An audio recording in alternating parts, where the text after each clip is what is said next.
विश्वानि देव सवितरदुरितानि पराशुभ यद्भद्रं तन्न आशुभ। ॐ सहना भवतु सहनौ भुनक्तु सह वीर्यं करवावहै तेजस्विनावधीतमस्तु मा विद्विषावहै। ओम शांति शांति शांति। ओम श्री परमात्मने नमः। योग दर्शन के समाधिपाद पर हम विचार कर रहे थे, जिसमें 3 प्रकार के साधक का वर्णन आया। सूत्र संख्या 21 और 22। तीव्र संवेगा नामासन्नः मृद मध्याधिमात्रत्वात् ततोपि विशेष। इस प्रकार से उपाय प्रत्यय वाले जो योगी हैं, जिनको असंप्रज्ञात समाधि की प्राप्ति होती है, वह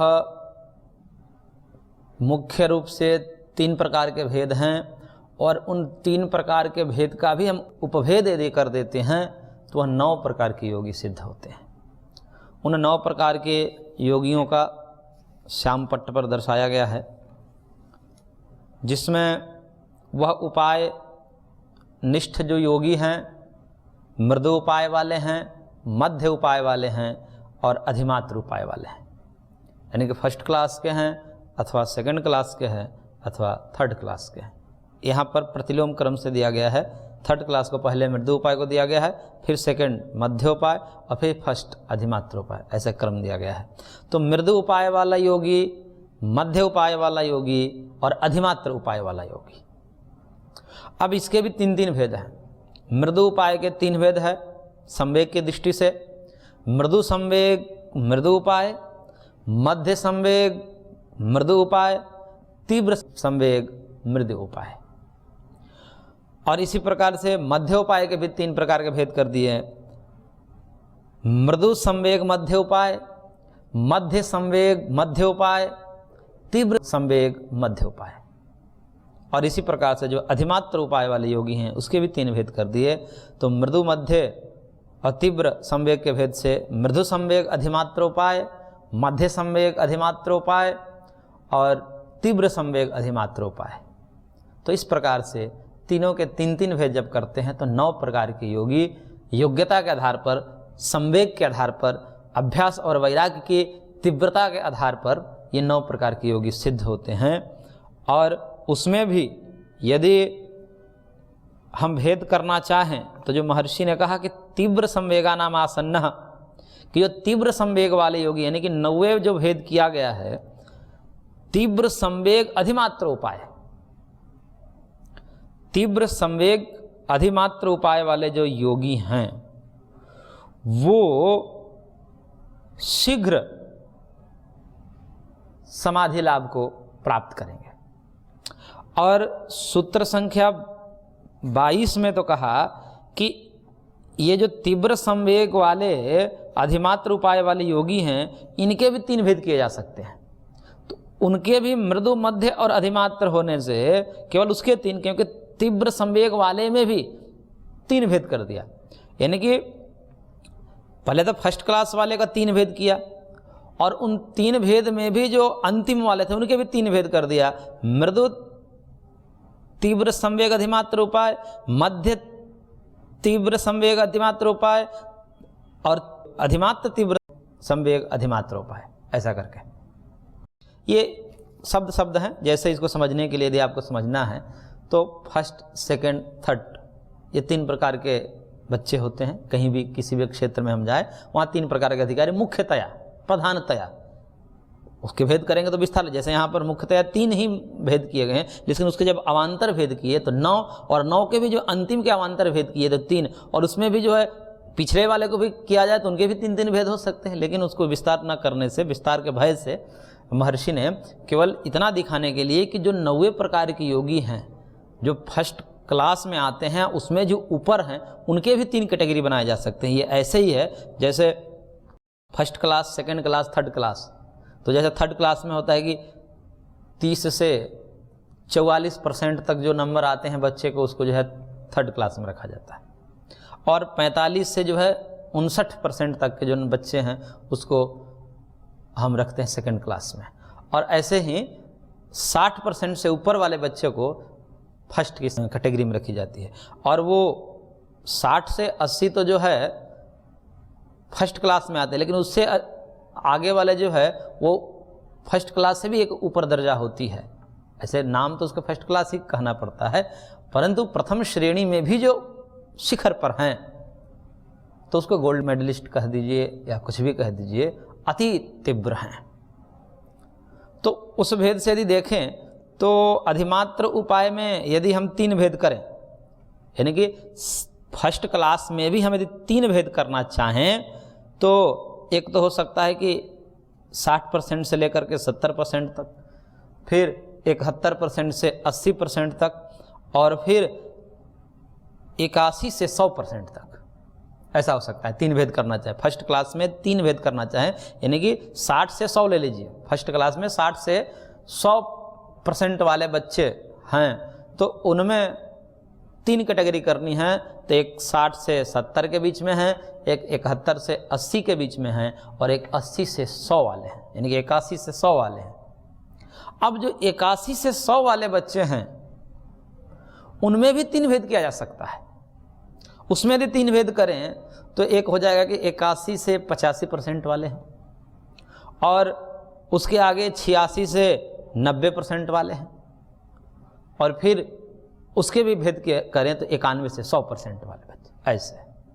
तो इसमें भी जो उत्तर वाला है तीव्र संवेग, यानी कि 91 से और 100% के बीच में जो बच्चा है, उस दृष्टिकोण से ये बात कही गई है कि फर्स्ट क्लास के भी, यानी उत्तमाधिकारी जो योगी हैं उपायनिष्ठ, उन उत्तमाधिकारी उपायनिष्ठ योगियों में भी यदि तीव्र संवेग अधिमात्र उपाय वाला है, उसमें भी अधिमात्र तीव्र संवेग अधिमात्र उपाय वाला जो योगी है वो आसन्नतम समाधि को प्राप्त करेगा। और उसकी अपेक्षा जो है मध्य तीव्र संवेग अधिमात्र उपाय वाला शीघ्र तर में आएगा, और मृदु तीव्र संवेग अधिमात्र उपाय वाला शीघ्र में आएगा। शीघ्र, शीघ्रतर, शीघ्रतम, ऐसा भेद करेंगे। तो ये सब भेद है। इतना समझ लीजिए कि जिसका अभ्यास और वैराग्य, संवेग का मतलब यहाँ पर अभ्यास और वैराग्य से है, कि अभ्यास और वैराग्य यदि चरम पर होगा, अत्यधिक अभ्यास, अत्यधिक वैराग्य, उसकी समाधि शीघ्रतम घटित हो सकती है। तो इस प्रकार से यहाँ पर भेद करके महर्षि ने 9 भेद, और उन 9 के भी 3 कर दिए तो 12 भेद हो जाते हैं। तो 12 भेद किया यहाँ पर, मुख्य रूप का 3 ही है और बाकी विस्तार है उसका। तो मृदु मध्यादि मात्रत्वात् ततोपि विशेषः, सूत्र संख्या 22 में कहा। तो यहाँ तक जो वर्णन था वो अभ्यास और वैराग्य पर था, कि अभ्यास वैराग्य की विशेषता बताते हुए, उसकी व्याख्या करते हुए, उसका विस्तार करते हुए यहाँ तक आए कि जो तीव्र अभ्यास वाले होंगे, तीव्र वैराग्य वाले होंगे, अथवा उसको कहिए तीव्रतम वैराग्य, तीव्रतम अभ्यास वाले जो योगी होंगे, वो शीघ्रतम, यानी कि बहुत जल्दी ही, सबसे जल्दी वह असंप्रज्ञात समाधि, भगवत साक्षात्कार, आत्म साक्षात्कार को प्राप्त कर सकते हैं। अच्छा, अब इसके बाद एक प्रश्न आता है, और भाष्यकार लिखते हैं, किम एतस्माद् एव आसन्नतमः समाधिर्भवति अथ अस्य लाभे भवति अन्योऽपि कश्चिद् उपायो न वयति। करिए, क्या जो अभी आपने बताया अभ्यास वैराग्य, इन अभ्यास वैराग्य के द्वारा ही समाधि को प्राप्त किया जा सकता है, अथवा इससे कोई भिन्न भी उपाय है? किसी को ऐसे अभ्यास और वैराग्य नहीं है, मान लीजिए तीव्र अभ्यास, धारणा ध्यान समाधि की अभ्यास करने पर तीव्र अभ्यास न हो, उस प्रकार के वैराग्य न हो कि विषयों को ऐसे लात मार करके और इस मार्ग पर आए, ऐसा न हो, तो क्या उसको आत्मज्ञान की प्राप्ति नहीं हो सकती अथवा हो सकती? यदि हो सकती तो क्या उपाय है वो बताना पड़ेगा। तब महर्षि सूत्रकार कह रहे हैं कि नहीं जी, यदि कोई अभ्यास वैराग्य जिसके पास नहीं है वो एक भिन्न उपाय के द्वारा भी उस तत्व को, परमात्मा तत्व को प्राप्त कर सकता है, तो करेंगे उसके लिए क्या उपाय है? तो सूत्रकार सूत्र संख्या 23 में कह रहे हैं ईश्वर प्रणिधानाद्वा। वह शब्द विकल्प अर्थ में है कि अथवा ईश्वर प्रणिधान से भी वो इन अभ्यास वैराग्य से निरपेक्ष, इसकी अपेक्षा किए बिना केवल ईश्वर प्रणिधान से वह शीघ्र समाधि लाभ को प्राप्त कर सकता है। और वो ईश्वर प्रणिधान क्या है? उसके लिए भाष्यकार वेद व्यास जी लिखते हैं ईश्वर प्रणिधानात् भक्ति विशेषाद आवर्तित ईश्वर तम अनुगृह्णाति अभिध्यान मात्रेण। यानी कि प्रणिधानात् भक्ति विशेषात्, प्रणिधान का मतलब होता है भक्ति विशेष। भक्ति विशेष मतलब अतिशय प्रीति। प्रणिधान है, ईश्वर प्रणिधान है, तो ईश्वर में अतिशय प्रीति का नाम भक्ति है।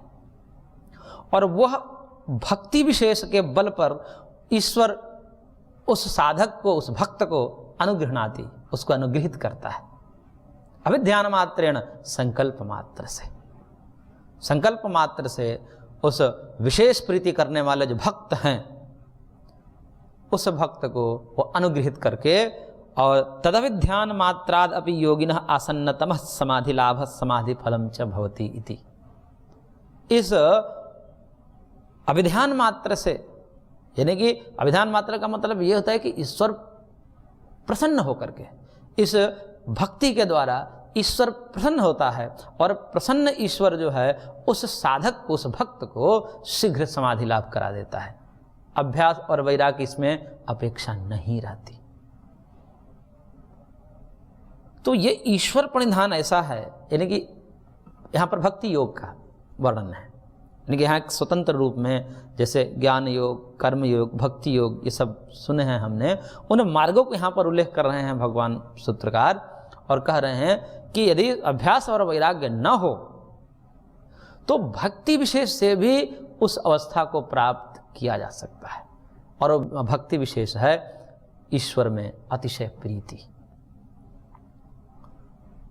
तो उस अतिशय प्रीति करके, प्रीति पूर्वक, और उस प्रीति का क्या, कैसे ईश्वर भक्ति की जाती है उसको आगे बताएंगे। क्योंकि ईश्वर प्रणिधानात् ध्यानात्, ईश्वर के प्रणिधान से, उसके ध्यान से, उसकी भक्ति से समाधि लाभ प्राप्त किया जाता है। तो वो ईश्वर प्रणिधान का स्वरूप क्या है? क्योंकि ईश्वर प्रणिधान दो शब्द है, उसमें एक ईश्वर है और फिर प्रणिधान है। तब यहाँ पर ईश्वर पर एक प्रसंग चलेगा और फिर प्रणिधान पर दूसरा प्रसंग चलेगा। तो इसलिए ईश्वर प्रणिधान समझने से पहले ईश्वर को समझना पड़ेगा, और फिर तब प्रणिधान, फिर भक्ति को समझना पड़ेगा कि भक्ति कैसे की जाती है, उसका स्वरूप क्या है। तो इस प्रकार से जब चर्चा आई ईश्वर प्रणिधान की, तो सबसे पहले ईश्वर को समझने की आवश्यकता है। तब भाष्यकार अवतरणिका दे रहे हैं सूत्र के पूर्व में कि अथ प्रधान पुरुष व्यतिरिक्त को अयम ईश्वरो नाम इति। करेगी, हमने तो अभी तक सुना सांख्य कारिका आदि के माध्यम से कि प्रकृति पुरुष दो ही तत्व होते हैं, और उस दो तत्वों के अतिरिक्त ये ईश्वर नामक तत्व कहां से आया? प्रकृति एक तो जड़ है और पुरुष एक चेतन है। उस चेतन और अचेतन यानी कि प्रकृति और पुरुष से भिन्न ये ईश्वर नाम का कौन सा पदार्थ आ गया भाई? वो क्या है? विलग है अथवा उसी के अंतर्गत आता है? तब महर्षि सूत्रकार सूत्र देकर कह रहे हैं, ईश्वर का लक्षण बता रहे हैं, क्लेश कर्म विपाकाशयैहि अपरामृष्टः पुरुष विशेष ईश्वरः। सूत्र संख्या 24। क्लेश, कर्म, विपाक और आशय, 5 चीज बताएं इसमें। इनसे, इन पांचों से अपरामृष्ट, अपरामृष्ट का मतलब अछूता, असंग, रहित, निर्लेप, ये सब अर्थ होते हैं। इन पांचों चीज से निर्लेप, असंग, रहित एक पुरुष विशेष है, उसको ईश्वर कहते हैं। कहने का तात्पर्य है कि जो हमने सांख्य में पढ़ा प्रकृति और पुरुष, उसी पुरुष का एक भेद है, इसको बस विशेष पुरुष कहा जाता है। विशेष पुरुष का मतलब ये नहीं हुआ कि वो पुरुष से अतिरिक्त है, वो प्रकृति और पुरुष के अंतर्गत ही आता है, लेकिन इसमें कुछ विशेषता है, उससे भिन्न नहीं आता है। कई लोग की मिथ्या धारणा है कि सांख्य योग को पृथक दिखला करके और कहते हैं कि सांख्य में 2 तत्व स्वीकार किया गया है, उस 2 तत्वों के विस्तार में देखें तो 25 तत्व होते हैं, पंचविंशतिर्गण, प्रकृति और पुरुष। तो प्रकृति के 24 भेद हो जाते हैं और पुरुष अकेला रहता है, तो कुल मिलाकर के 25 तत्व हो जाते हैं। और योग में इस सूत्र का आलम्बन लेकर के, आश्रय लेकर के कहते हैं कि इस योग दर्शन जो है 26 तत्वों को मानता है, उसमें एक ईश्वर तत्व अलग है। ये उनकी भ्रांति है, ऐसा नहीं कहना चाहिए किसी को। क्यों नहीं कहना चाहिए? क्योंकि यहाँ पर पुरुष विशेष ईश्वर कहा है, पुरुष ही है ईश्वर, विशेष है। विशेषता क्या है? एक सामान्य पुरुष होता है, जैसे जीव होते हैं ये सामान्य हैं, ये भी पुरुष हैं। पुरुष की 2 व्युत्पत्ति होती है, पुरी शयनात् इति पुरुषः, पूर्णत्वात् इति पुरुषः। पुरी में शयन करने से इस शरीर रूपी पूरी अष्टाचक्र नवद्वारा देवानाम पूरा योध्या, इस पुरी में शयन करने के कारण जीवात्मा को भी पुरुष कहा जाता है, और समस्त जगत में पूर्ण होने से, व्यापक होने से, सर्वगत होने से परमात्मा को भी पुरुष शब्द से कहा जाता है। तो दोनों पुरुष हैं, दोनों चैतन्य हैं। अंतर इतना है कि जीव जो होते हैं वो क्लेश, कर्म, विपाक, आशय, क्लेश, कर्म, विपाक, आशय, 4 ही हैं इसमें। क्लेश, कर्म, विपाक और आशय से युक्त होते हैं। और ईश्वर जो होता है वह क्लेश, कर्म, विपाक और उसके आशयों से अछूता होता है, निर्लोप होता है, यानी कि उससे प्रभावित नहीं होता। जीव प्रभावित होते हैं, जीव के अंदर क्लेश होते हैं, विद्या आदि पंच क्लेश होते हैं, परंतु परमात्मा के अंदर नहीं हो सकते। कर्म का प्रभाव पड़ता है, सुकृत दुष्कृत कर्म होते हैं जीवों के द्वारा और उस जीव को प्रभावित करते हैं। सुकृत से जो है स्वर्गादि लोक को प्राप्त करता है, दुष्कृत से नरकादि लोकों को प्राप्त करता है, ये जीव को प्रभावित करता है। लेकिन परमात्मा को ये सुकृत दुष्कृत प्रभावित नहीं करते। और इसी प्रकार विपाक, उसका फल सुख दुख, कि वह कर्म किया है तो उसके फलस्वरूप सुख दुख को प्राप्त करेगा, लेकिन ईश्वर सुख दुख को प्राप्त नहीं करता। और जब सुख दुख प्राप्त होता है तो उससे वासना रूपी संस्कार बनते हैं, उसे राग द्वेष होता है। सुखानुशयी रागः दुखानुशयी द्वेषः। तो सुख से राग होता है, दुख से द्वेष होता है, तो सुख दुख के बाद राग द्वेष उत्पन्न होता है, जो कि वासना है। जीव के अंदर ये होते हैं, जीव को प्रभावित करते हैं, परंतु परमात्मा इसे अछूता होता है। इस कारण से पुरुष होते हुए भी दोनों को पुरुष कहा जाता है, लेकिन यह विशेष पुरुष है पुरुष ही, विशेषता है इसमें। ये 4 चीज़ों की विशेषता है। इस कारण से है तो पुरुष ही, लेकिन विशेष पुरुष है। इसलिए उन 2 से भिन्न तीसरा तत्व या 25 से भिन्न 26वां तत्व नहीं मानने चाहिए। भेद दृष्टि नहीं रखनी चाहिए शास्त्रों में। अभेद दृष्टि हमने पूर्व में ही कहा था कि योग और सांख्य के आदि प्रणेता जो है वो महर्षि कपिल ही है, और वो यदि 25 तत्वों को स्वीकार कर रहे हैं तो उन्हीं के विद्या जो योग विद्या है उसमें 26 तत्व कैसे कह देंगे? अपने ही बात का विरोध, वदतो व्याघात इसको बोलते हैं, वो कोई नहीं कर सकता। इतने बड़े महर्षि कैसे कर सकते हैं वदतो व्याघात? कि एक जगह सांख्य शास्त्र में 25 तत्वों का उल्लेख कर रहे हैं और वहीं योग शास्त्र में 26 तत्वों का कैसे हो जाएगा? तो इस प्रकार से जो है ये ईश्वर है। तो ये क्लेश क्या है, कर्म क्या है, इसको संक्षिप्त रूप में समझ लेते हैं। अविद्या, अस्मिता, राग, द्वेष, अभिनिवेश, ये 5 क्लेश होते हैं। इन 5 क्लेश से अपरामृष्ट होता है, अछूता होते हैं ईश्वर। ईश्वर इनसे प्रभावित नहीं होते, यानी कि अविद्या आदि क्लेश उनको प्रभावित नहीं करते। सुकृत दुष्कृत यानी कि पुण्य पाप रूपी कर्म उनको प्रभावित नहीं करते हैं। फिर उससे होने वाला जो विपाक यानी कि फल सुख दुख है वो उनको नहीं लगते। और उनसे जो होने वाले आशय हैं यानी कि कर्माशय बोलिए, वासना बोलिए, जो भी बोलिए उसको, उससे भी वो प्रभावित नहीं होते। उससे सर्वथा निर्लिप्त जो रहते हैं उनको कहते हैं ईश्वर। जबकि पुरुष में ये सब होते हैं, पुरुष में ये सब होते हैं। अब बात यहाँ पर एक और आती है कि ये जो बात कही जा रही है कि जीवात्मा में ये सब चीज़ें होती हैं, जीवात्मा उससे प्रभावित होता है, परंतु परमात्मा उससे प्रभावित नहीं होता है। लेकिन सांख्य का तो ये मत है कि आत्मा नित्य शुद्ध बुद्ध मुक्त स्वभाव वाला है। नित्य शुद्ध, नित्य बुद्ध, नित्य मुक्त, ऐसा स्वभाव है। ऐसे स्वभाव वाले जब नित्य शुद्ध स्वभाव वाला है, उसमें ये सब कैसे दोष आ सकते हैं? और यदि आ सकते हैं तो फिर उसे शुद्ध नहीं कहना पड़ेगा, अशुद्ध कहना पड़ेगा। लेकिन सांख्य शास्त्र जीवात्मा को भी नित्य शुद्ध बुद्ध मुक्त पवित्र बताता है, और वहीं यहाँ पर जो है उसको इनसे दूषित बता दे रहे हैं। तो ये दोनों में क्या विरोधाभास नहीं है? जब जीवात्मा भी इनसे रहित ही है वास्तविक रूप से, पारमार्थिक रूप से यदि देखें तो जीवात्मा भी इनसे रहित ही अपने वास्तविक स्वरूप में, तो फिर उसमें ये कैसे दोष आ जाएंगे? और यदि दोष नहीं आएंगे तो फिर तो वो भी पुरुष विशेष है, वो भी पुरुष विशेष है, क्योंकि उसमें भी ये सब दोष नहीं होते हैं। और उसके लिए कहा ही जाता है कि भाष्यकार ने लिखा है कि ते च मनसी वर्तमाना पुरुषे व्यपदिश्यन्ते सही तत्फल से भोक्ता ही थी। ये जो जितने हैं क्लेश हैं, कर्म हैं, विपाक है, उसके आशय हैं, ये सब मन में विद्यमान होते हैं, लेकिन पुरुष में कथन कर दिया जाता है। क्यों? क्योंकि वही उसका भोक्ता होने से, उसी के कारण ये सब हुआ था, इसलिए उसके मत्थे थोप दिया जाता है। और कैसे थोप दिया जाता है तो उसके लिए एक उदाहरण दिया बड़ा बढ़िया। यथा जय पराजयो वा योद्धृषु वर्तमान स्वामिनी व्यपदिश्यते। जैसे जय पराजय को, जो कि सैनिक का होता है, ये जय पराजय एक धर्म है, ये सैनिक में होते हैं, लेकिन राजा में उसका उपचार कर दिया जाता है, प्रयोग कर दिया जाता है। क्यों?